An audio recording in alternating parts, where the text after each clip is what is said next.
thanks so much for coming tonight. I hope to give you a very exciting lecture on the search for life on Mars. That's developed over the last 50 years, but most recently it will go on from the very beginning to the later phases and on to where we are today.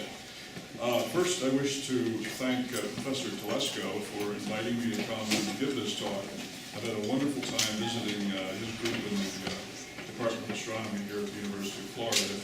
And I would like you to know that it is one of the top 10 groups in astronomy in the United States today. So you have a really fine department here, and I hope that many of you will take advantage of it. Various public outreach activities, encourage people to go and participate in the events that they have in place. Okay, so let's go right on here and begin to talk about the search for life on Mars. I'd like to show first of all, I like cartoons. You wouldn't think so as a hard-nosed scientist, but these, I think, often contain a great deal of wisdom. This one happens to be the Zitz cartoon, and the two teenagers working on their minibus. And the first one, lying on top of the bus, says, "You know, there's something about life I don't understand." And his friend, working on the engine, says, "What is it?" And the first boy says, "Exactly." So the key thing, of course, is it's very difficult to define what life is. You know it when you see it, right? But if you don't see it, then you have to figure out other ways to define that life is present. So that's one of the themes underlying my talk tonight. I'll start by just noting, first off, the planetary systems, like our own. Think of our solar system as the sun, the system of planets around it. You all know we had 9 planets actually 20 years ago, but then 10 years ago one of them was lost and demoted to become a dwarf planet. So now we only have 8 big major planets. So this is a dynamic field. Things are changing sometimes in nomenclature, but other things are really actually discovered and new. So with these planetary systems around other stars, some are undoubtedly have planets like our Earth. That's an active area of search, which maybe you'll hear about at another public lecture here, or perhaps at the university. We don't have time to go into that today, but one of the key questions in searching for life elsewhere is that if we can find one other example where life has arisen spontaneously in our solar system, that would tell us that the origin of life is fairly common. You know, one case that we know of here, and it's the only one example. If we get 2, then we can be sure that it's everywhere. And it's actually, that's a robust argument. So we'll talk about the second genesis. We'll look at forms of life on Earth that could exist on Mars today. And this is I'll tell you in advance, it's a very hostile environment on Mars. Hard UV radiation reaches the surface, almost unattenuated, and we would get fried on the beach at Mars in about 2 minutes. We would develop a serious life-threatening sunburn. It's also got a very low atmosphere, very low density, more or less equivalent to being at stratospheric altitudes on Mars, well above where airplanes fly. So about 10 millibars, or only 1% the surface pressure of Earth's atmosphere. And finally, we'll take a look at some of the questions and issues that are outstanding and raised by this discovery. Well, let's start at the beginning. This is a question that is quite serious, and that is, why is Earth wet and alive? We're accustomed to thinking of Earth as a wet planet, because you can go either direction from Gainesville, Florida, you're going to hit large bodies of water, the oceans or the bay, the Gulf. But in fact, Earth, taken as an average composition, Earth is a dry planet. So we have a lot of water in the surface. So how did it get there? You know, it didn't come out from just the interior of the Earth. Some did, but most of it must have come out from some other way. So when you look at the moon is dry. Why is it dry and why is Earth wet?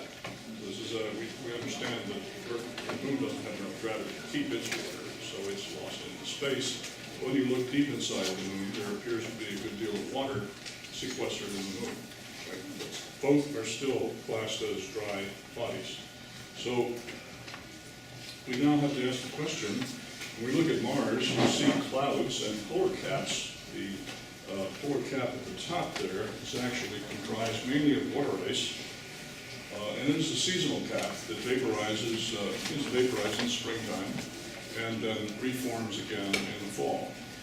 And it contains, it's about roughly half a mile thick, extends over a couple hundred miles in diameter, and it's a fairly significant amount of water, about 1 cubic kilometer overall, when you take into account other things like the dust and dirt that are contained within it.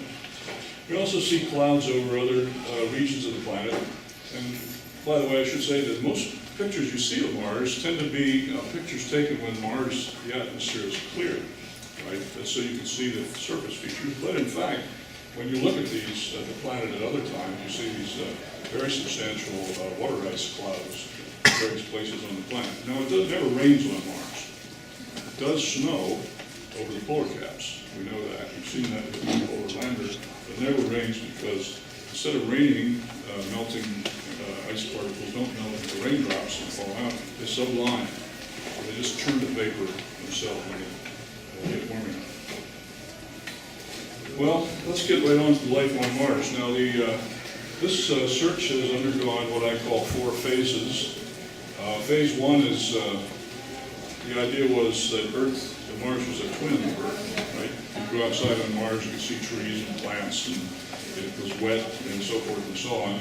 We now call this the fantasy phase. The second phase was, well, there aren't any trees or oceans on Mars, but maybe there's a globally wide biosphere contained of microbes and archaea and so on, living in the soil. Then phase 3 was, well, we don't have widespread life on Mars, but maybe there are some rich niches, little places where life can survive in an otherwise extreme. And finally, we'll look at phase 4, which is this follow-up and exploitation.